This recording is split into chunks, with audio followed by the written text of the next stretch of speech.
rope and this thing and all that. And then he knows everything, what to do when. Then he lands up in front of Ravana.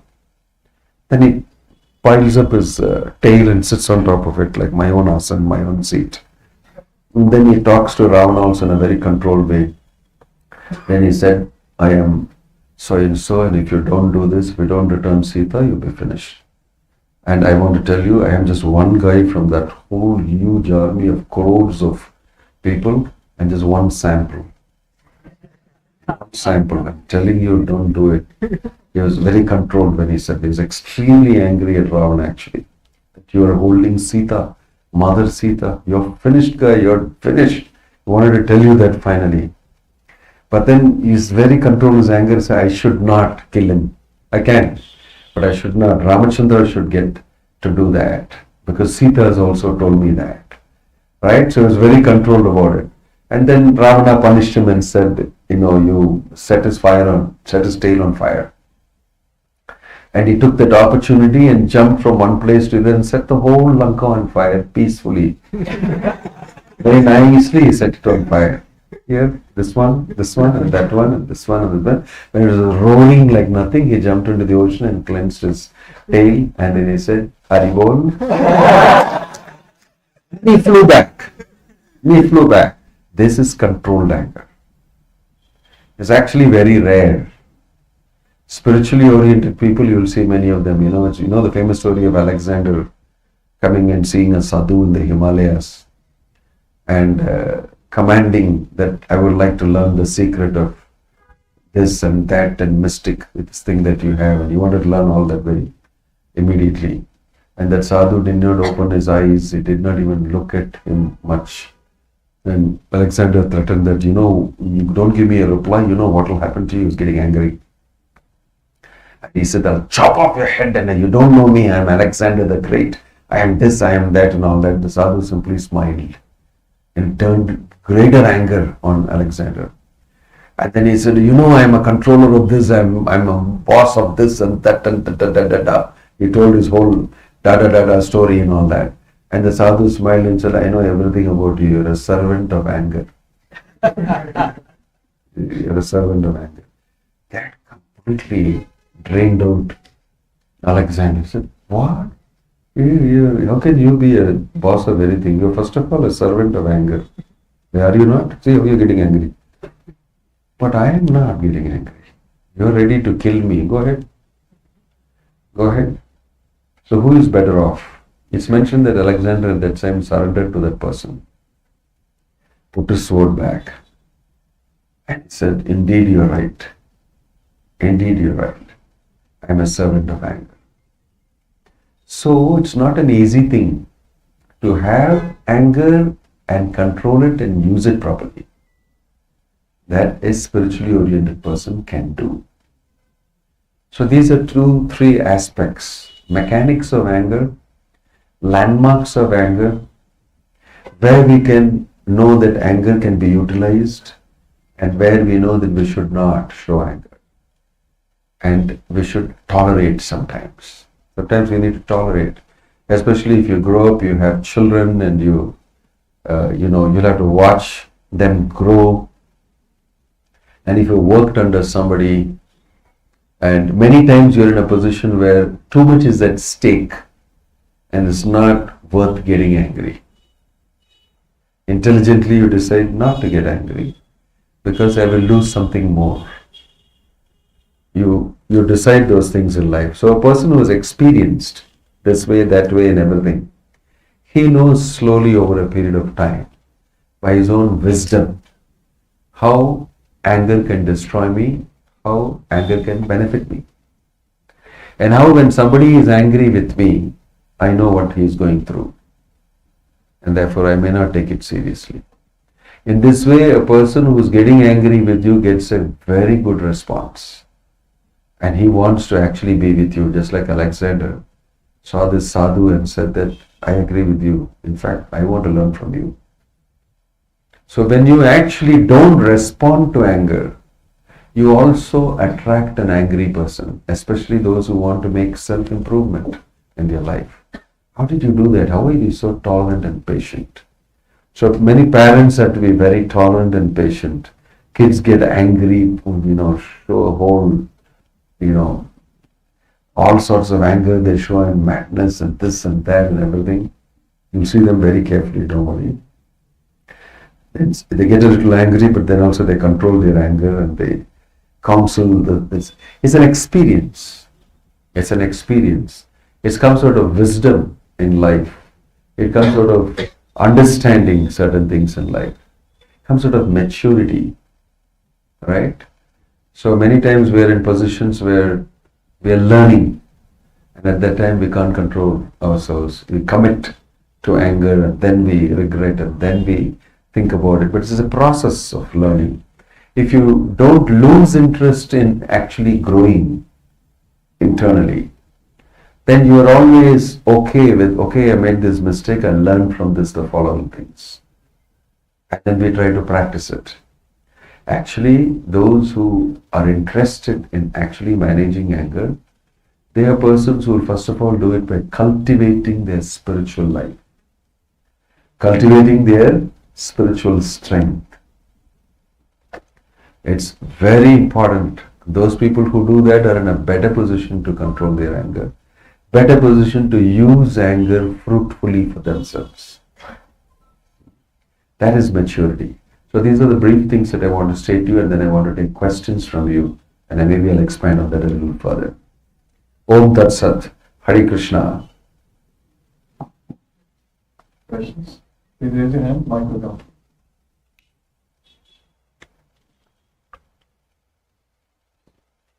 Maharaj, maybe I'll ask one. Okay. How to control that desire? How did desire come? I told you. By contact with the object of the senses. Right? So, this maybe sometimes we don't know that we are doing it this way. Something is attractive, and if you're intelligent, you know this can ruin me if I invest my attention on it. Then you cut it. And then you don't have the desire.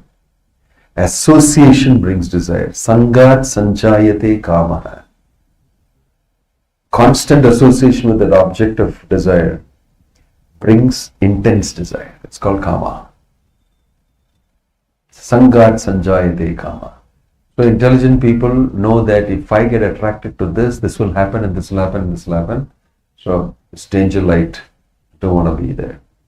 I've done it before. I don't want to be there. In this way you can intelligently control desire. But that definitely requires a little spiritual strength too. That's why we advise people to have a spiritual regiment.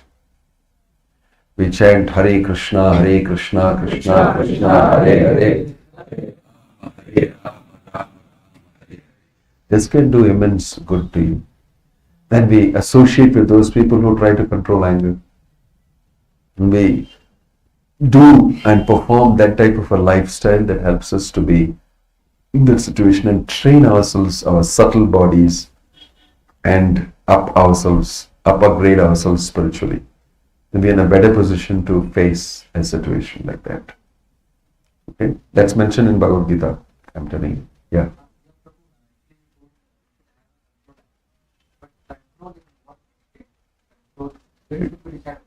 That depends on the situation. Hanuman decided that he wants to go to this level.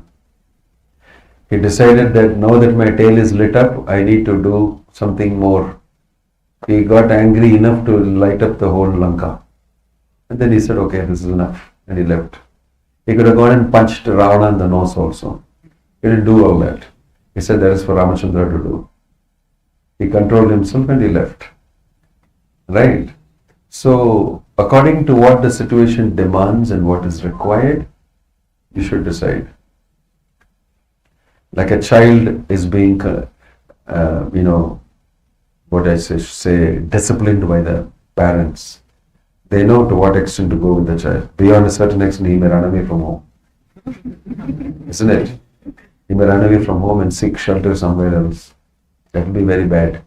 You overdo it. Many times people overdo it. They overdo it. They have overdone it. To know exactly, you should know your child very nicely enough to know how to do, what to do. Chanakya Pandit has advised that you should influence and be friendly beyond a certain age. Prapte sodashe varshe putram mitram vadachari. Throw off your stick of disciplining. Till you're 16 years old, from 5 to 16, you discipline him with a stick. Nothing will happen to him, he'll not run away. He'll absorb all the good points. After that, if you use the stick, he will leave you and go away. So you throw the stick away. It says after 16, you become his good friend and go with it. Whatever you have invested till 16, that's all you have. Beyond that, you will try to do this and all that, he will run away from you. So that also the parent knows. If you can't beat them, join them, they say. You see, many parents are very smart. They tell, although it is wrong, they tell, yeah, you do it. I'll be with you and all that. And slowly they try to correct them inside it. Because they have no other choice. No other choice. If you correct him, he'll run away from you. So it becomes more difficult at that time. Okay? So then you have to control your anger a lot. When you get married and you have husband and wife staying together, you will understand that you have to control my anger. You will be practically put inside that situation. You will put inside that situation. When you have children, you will put inside that situation. You have to do it. Otherwise, you are the big loser. Very big loss you will have. So, material life is a great educational for most people. If you actually understand and you want to live a good, decent life, you get educated and you get learned, you get honed nicely. It's better to go through it. You come out better shape. Okay? Yeah. Any other question? Pardon? Food. Yeah, very much. Good question. So in Bhagavad Gita, it's classified, foods are classified as sattvic, rajasic and tamasic foods. The sattvic foods help you to control anger. They keep your rajas low. Rajasic foods promote anger. They keep you angry. And sometimes in the war field, the Kshatriyas, they use rajasic food because the war is coming up. It's not the time to remain sattvic. Like I told you, you can't fight war like that. So you will see the Kshatriyas are allowed to eat rajasic food because it's needed. I need to fight a war. I wanted to be passionate. You have to cut through blood and people and kill and mayhem and murder is required. That requires a different type of thing. So food, they eat according to that. And then they act according to that. So tamasic food also is there. Tamasic food puts you to sleep, puts you into drugs, puts you into intoxication, makes you dull.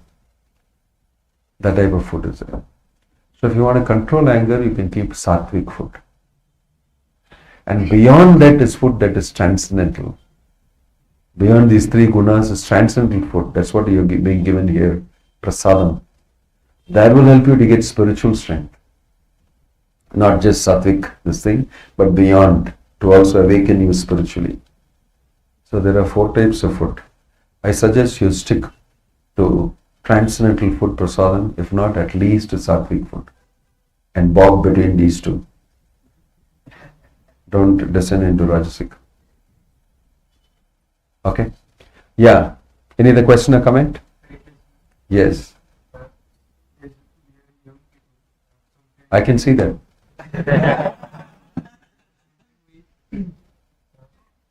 We are not with our parents, so with our parents, it's okay to lose our patience or anger will control us. That's a general question you're asking. So this may need some specificity if you want me to actually specifically answer. Generally, you cannot get angry with your respectable people above you. It's not very good culture. And you'll also hurt them. And you should also look into their feelings. So it's nice to practice some control. That's one thing. But it depends on what is the situation and circumstance. Sometimes parents are interfering with you practicing some spirituality.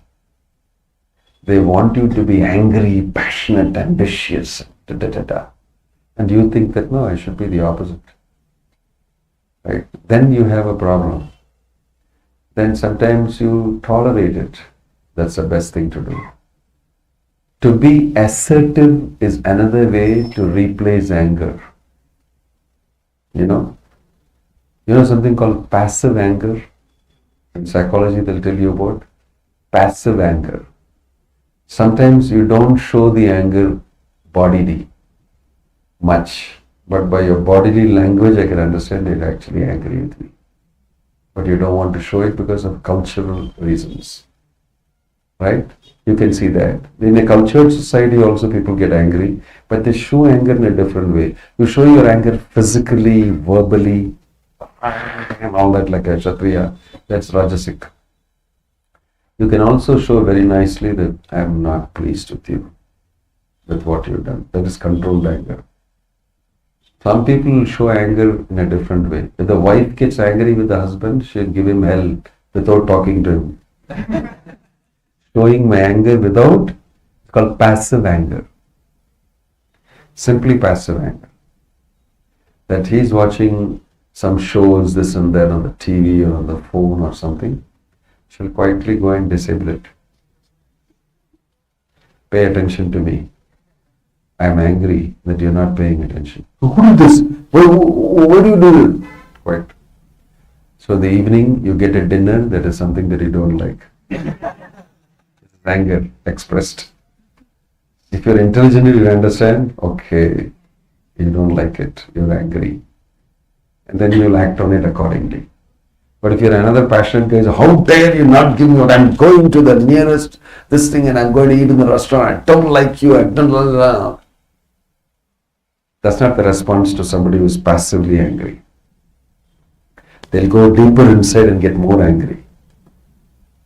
So you should understand how anger is expressed also.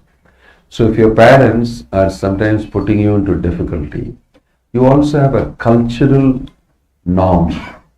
It's not nice to get angry and shout at your parents. If you get angry, take it out on your boss. Best. He deserves it sometimes. But don't take it out on your, love and dear ones and something. The opposite happens because of tension, stress.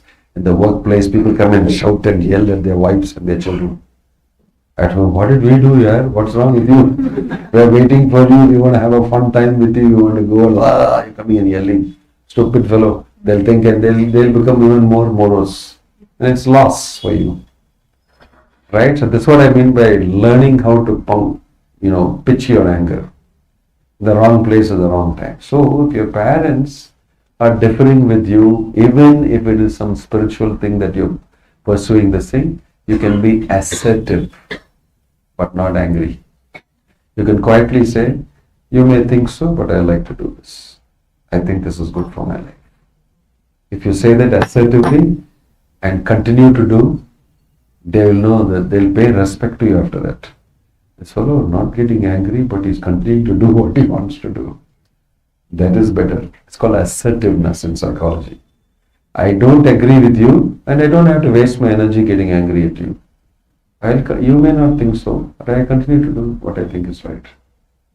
Assertiveness. Don't have to get angry and waste your time.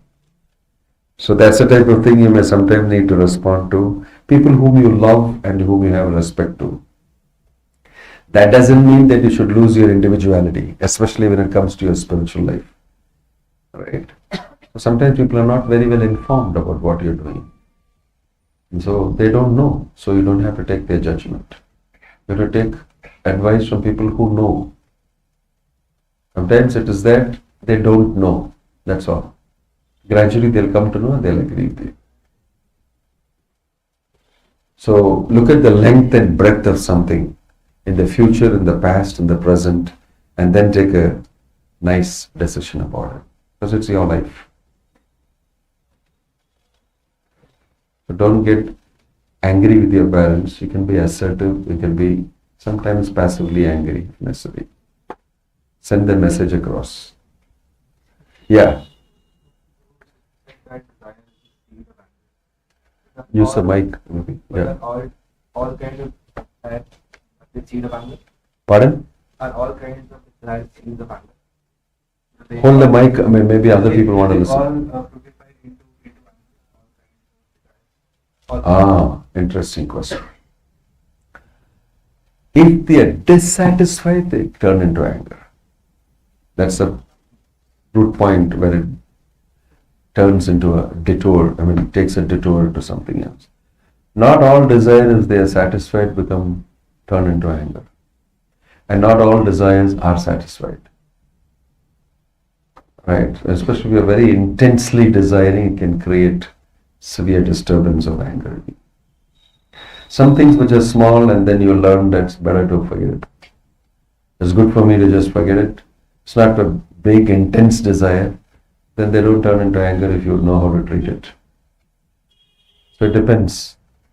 Some things we are very intensely connected and it can turn into anger. It's not so easy. Not so easy. It's good in theory. It's good to write a book about it. But when you actually put in that position, that's why I spoke about Viktor Frankl. I got digressed. I'll bring that point. Viktor Frankl was a very intelligent man, very deep man. In his book, he gives a brilliant analysis of the situation. I read it very long back. So what I recollect is that he was put into a situation where the Nazis, they said that you're an intelligent guy, just putting you to death is not enough suffering for you. We want you to stay alive and watch other people dying. That will be good suffering for you. Very mean and low class. These Nazis were very good at torturing people. They know the mechanics of torture. So they told him to become a counselor to all these guys who were in the concentration camp and make sure they get the best out of them before they die. You want to make them work and do all this. So you keep counseling them to keep them going. That's your job. That's your job. They'll die because some of them don't have shoes and they're walking on bare snow with bare feet and it's all eaten up and it's this thing, they're continuing. But they won't kill them. They get the best out of them. They shave their head and get the hair. They make them work. They give them less food and they suffer. These are all respectable people, some of them. And they said, you be therapist for them. Keep them going. And not only that, they killed his wife and kids and relatives, everything in front of him. They did all these things to break him down. So this was beyond anger. Not the use of getting angry. So Viktor Frankl discovered the spiritual aspect of himself, but he didn't directly say what is mentioned in the Gita. But he said that I have understood that you may have the freedom to do anything to me, but I have the privilege of choosing to react to what you do or not. Inside me, I am choosing to switch off because that's the way I can live. So he found a new way and a deeper spiritual aspect of himself, which he resorted to.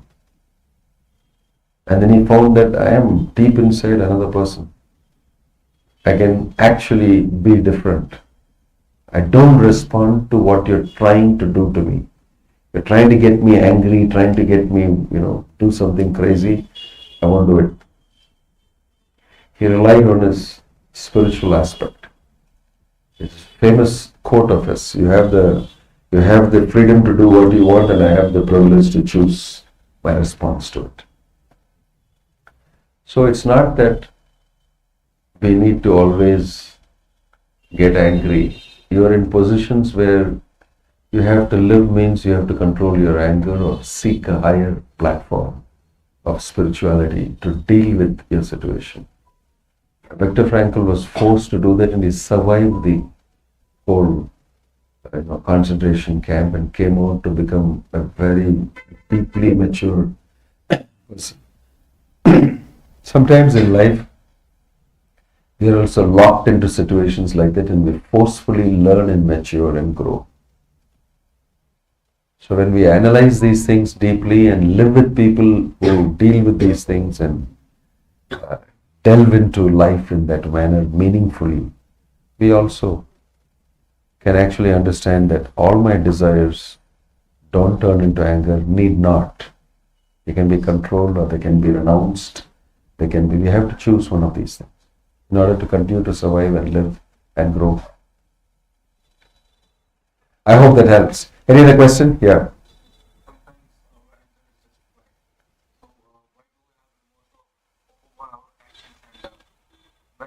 When that remorse takes over us, it sort of takes the spiritual strength out of us. So in that situation, how can we regain our spiritual and strength and keep going? But you started saying my anger is justified. So why do you feel remorse? That's my question. That's your question. So maybe while you are getting angry, sometimes you rationalize in order to justify your anger. That is not really justification. You're telling yourself things that justify your anger. You're telling yourself things that rationalize your getting angry. You did this, therefore I did that, and this. It's okay. But later in your cooler, calmer times, you understand that you justified and rationalized it for the sake of getting angry and harming somebody mentally, physically, or something. In your calmer, more sattvic moments, you know that that is wrong. But when you do it and when you justify it, you are in passionate mode. But later, in a more saner moments, you know that that is wrong. Because you're a good man. And this is your real platform. When you understand that, that's not right, what I did. That's what is the real you. This is the artificial you. In Bhagavad Gita, Krishna explains that this is a material nature, Maya, getting you and illusioning you. And you're a victim of that. In your saner moments, that's why when you chant Hare Krishna, when you become spiritually oriented, you're always able to see, this is not right, this is not right. You're able to see right and wrong. That's why we should be a little spiritually based, if not fully, at least to some extent, so that we remain sane. The material world is so crazy otherwise. You'll land up doing all sorts of crazy things if you follow the people around you. You'll become ruined. You will constantly be in a mental state that is so disadvantageous. To live and be a human being and grow and actually be useful to yourself, you definitely need to practice some of these things in the present situation. Actually, you have no option. If you're intelligent enough, you'll understand that I have no option but to practice spirituality in the present situation and circumstance. So, justifying is an act of rajas, passion. But when you are in your more sattvic, saner moments, you understand that the justification is wrong. I just rationalized for the sake of satisfying my desire. It's called illegitimate desire.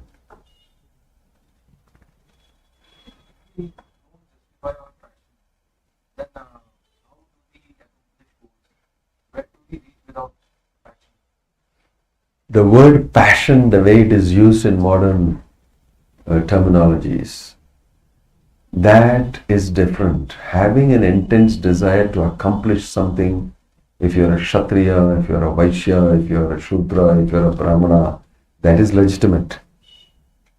But passion doesn't mean that you accomplish things at the cost of nature, at the cost of other people's lives, at the cost of the peace of somebody else. That cannot be called passion. That's not something that will help society and yourself in the future or in the now. Passion, even Arjuna had passion on the battlefield, like I explained.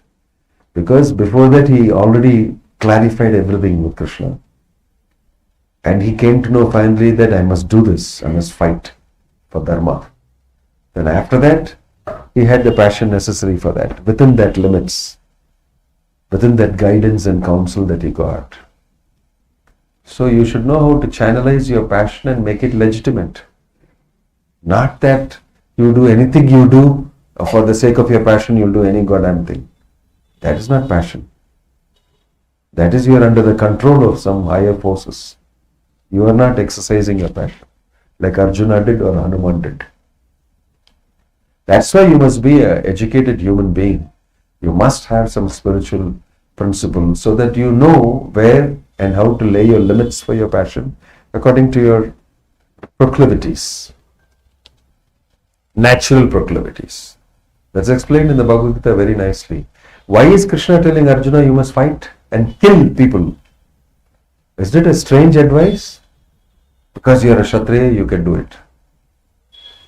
Right? He is not asking other people who are Brahminical oriented, Gautama Muni to do it. He is not asking the Rishi to do it. He is asking you should do it because that is your duty and you get passionate on that, it's perfectly alright. It's perfectly alright. So each one has his passion. A Shudra has a passion to work like nothing for his master. It's the right thing for him to do. I completely be obedient and I'll lend myself fully to full work under you, my dear master. That's correct. That's his passion limits. A Vaishya has passion to make money, to look after the cows, to protect people by giving them the finances necessary and everything. That is his duty. A Kshatriya should be passionate to protect people against attacks, against forces beyond this. These are all correct and legitimate passion. So is your passion legitimate? That's a good question you should ask. That's why you must have a guru who teaches you this is right, this is wrong. This passion is wrong. It's right. For Arjuna, it was within the limits for him to go and fall in love with another lady and get married and have 2-3 more wives. He fell in love with Krishna's sister only. Hey, I like your sister very much. What do you think about it? And Krishna didn't say, how dare you tell me this? I am your good friend. Now you're falling for my sister. This is too much. He said, yeah, good. I would also like my sister to have a husband like you. You are the great Arjuna. But my problem is my brother. He may not agree because he is the guru of Duryodhana and he is planning to give my sister to Duryodhana. But since I don't like it, it's better you marry her. So I think it works out good. And he gave advice also to him. Dress as a sannyasi and go to Dwarka. And then you pick her and run away. I do the rest. This is passion. He's advising Arjuna to kidnap my own sister and marry her. And then I'll manage the thing and all that. He's within the range of Arjuna's being a Kshatriya, this is allowed. He is not advising like that to Dronacharya. He's not advising like that. Neither is he advising Bhishma, go get married. Why did you take the oath that you will not get married? I'm not telling. So you should know the limits of your passion. That's why you need Guru to tell you. Nobody is telling you not to be passionate. But which area, which range, which limits, it will ruin you otherwise. Right? That's a big science in it. Yeah. Then you. Hare Krishna, thank you for your enlightening. I want to ask, the control angle is that we have to be intelligent enough to assess the situation. So how Say that again. We have to be? You have to be intelligent enough to assess that situation. Yeah. Like how to enhance our intelligence. Good question. How to enhance your intelligence? You read the Bhagavad Gita. You use your existing intelligence to enhance your spiritual life. You ask questions, you practice it, you face situations, you apply it, and then you'll gradually be able to hone your intelligence. Intelligence here means that intelligence that is good for you is actually making you grow. That's the type of thing you are asking. Somebody else will say, I want intelligence to make a lot of money. I want to climb up the corporate ladder. How to play the necessary politics. Need intelligence for that. That's a different thing that you may need to do. But this is intelligence for your personal growth. That's a different type of intelligence. And that gets honed by your spiritual practices. That intelligence gets honed by your spiritual practice. If you, like we are saying, chant Krishna's names, you read Bhagavad Gita, you practice a regimen, these are all very nice things for your life. They may look initially as some conditioning and this thing. And in the modern sense, it will be interpreted as something that is against your freedom, against your enjoyment, against your sense of happiness and things like that. No. Don't think you see me in the saffron cloth. I am not a guy after sense gratification and enjoyment. I am much greater enjoyer than all of you. My plans are very big. I don't want this chota mota thing. Because this thing stops. It's based on your body, it is based on this thing, all these problems occur. I've already done it and seen. I'm looking for permanent, undisturbed enjoyment. With nobody in focus. No threat. I'm going for that. Would you like to join me? That's the type of enjoyment that I'm after. It's not that I'm not going to enjoy. I'm just controlling myself and practicing. It's like delayed gratification. You know this big experiment on delayed gratification, marshmallow experiment that they did? Very famous. I thought many of you know about marshmallows. It's an old experiment. It was done recently again and again by several social thinkers and scientists. Marshmallow is some sort of a nice sweet thing. And kids love it a lot. So this marshmallow experiment was done with a lot of kids. Nice kids, enthusiastic kids were called. And there's a whole video, you can watch it on YouTube. And they were given, see, this is a marshmallow for you. Because you're a good girl. And she looks at the marshmallow and says, wait, don't eat it. Wait. And then she's told that, I'm going to go out now and I'm going to come back in 10 minutes. If you have not eaten the marshmallow, I'll give you another one after 10 minutes. If I find that you have not eaten it, I'll give you another one. Okay? That's all the thing is. Then the video shows this man going out and this kid there looking at the marshmallow, and the body language is very interesting to watch. One kid, even while he's talking himself, he eats the marshmallow. This is meant for eating, not for sitting and meditating. Ate it while he's talking. No, hold on. You're going to hold on. That's one extreme. And the other kid, as soon as he left, he ate the marshmallow. This fellow is a mood spoiler here. And once he's gone, I eat the marshmallow. Then another kid, is looking at the marshmallow and going around and battling with that. I'll get another one. But how to control this? Maybe I can cheat the guy. Maybe I can eat it and put a imitation marshmallow. I don't know, whatever he's thinking. Then another one just says, we'll get another marshmallow. Just you wait. And waits. And gets another one marshmallow and takes the both of them and packs it and goes, doesn't eat it. It's even better. Like all sorts of variations they showed. And then he came back after 15 years and examined the same kids, how they are doing. They found that those who delayed their gratification to various levels are the ones that are most successful materially. They are studying, they are doing their PhDs, they are working, they are all doing very good. And all those others who never could calculate this thing did not go up much in life. Did not go much in life. So finally they were able to get something more. Same way, I am going to get something more than all of you. It's just delayed gratification. And I'm going to do it in a very big way. And that's what's mentioned in the Bhagavad Gita. It doesn't say don't enjoy. It says, stupid, what are you enjoying such a small thing and making a big fuss about it? I give you a bigger enjoyment. That's what Krishna's proposal is. Who said Krishna is not an enjoyer? He's a big time enjoyer. He's asking you to come and join him and enjoy. It's not the way to enjoy. Because you're going to die. And that's the biggest spoil sport in your enjoyment. You die. Whatever you may become, you die. It's a reality. What if I tell you can enjoy without dying forever? Any intelligent man will invest in that. That's all Bhagavad Gita is saying. That's why this is the way to increase your intelligence.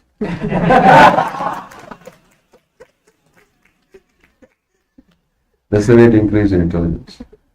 So Bhakti Vedanta Swami Prabhupada has started that place. He is also a big time enjoyer. He is floating on a different plane. And he told all of us, if you want, the choice is yours.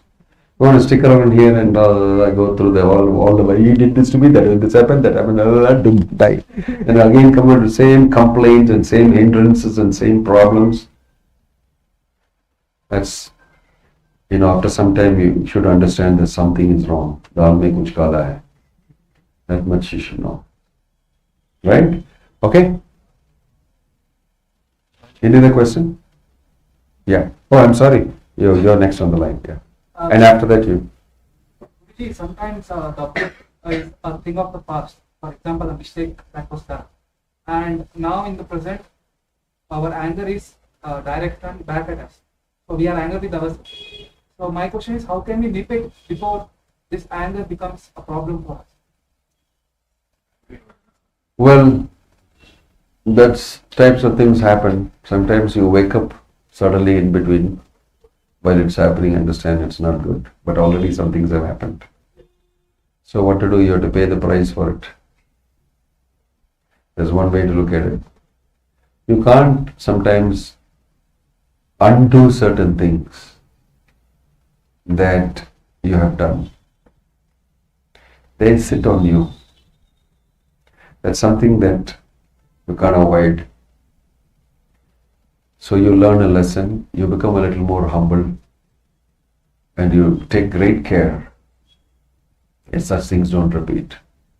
Sometimes you're in a position where you can go back and explain to that person, and if that person is also a little mature, there's a good chance he understands and says, I understand. There's so many instances of this in real life. You see people, they understand that there's no point getting angry with each other and remaining and living in the past. You have grown, I have grown. So both have understood. I did it to you or you did it to me or whatever. Let's forget it and move ahead.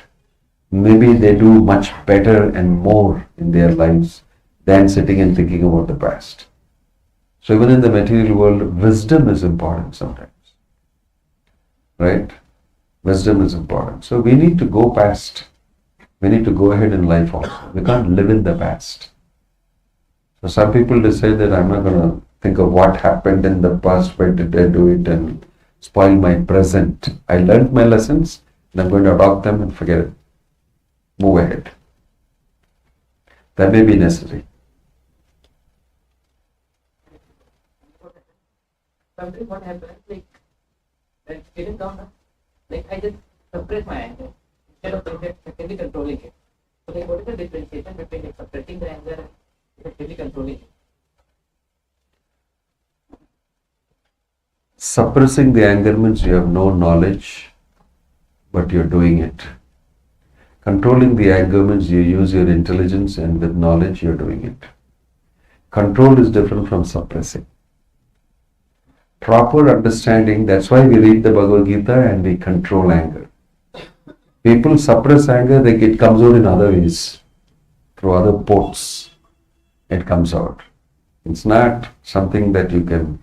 Control means from all ports it's reasonably, satisfiedly controlled. Suppressing means without knowledge, artificially you're doing it. And sometimes people want to show off that they are very controlled. They suppress their anger and they go home and shout at everybody else. Suddenly they feel peaceful. So somewhere it will get out, it will be vented somewhere. That's the meaning of suppression. Control means you vent it out to anybody else. Sublimated. Om Tat Sat. Hare Krishna. I got to go a long way. It looks like I came to another city. Because I came for 1.5 hours we traveled. More than 1.5 hours. So I got to get back because tomorrow I told you the governor is coming. I need to get briefed about what to do and other things. So thank you very much. There's the request for us to do a kirtan which is going to sublimate all your anger and the collective anger of everybody here, and maybe the collective anger of the society here in Whitefield, if you do it outside, which you did now, I saw you. We should try to actually sublimate our own anger by doing a little joint kirtan. And it will be advisable for us to get up and exercise and stand vertically and maybe try to participate in this. Thank you so much. That was really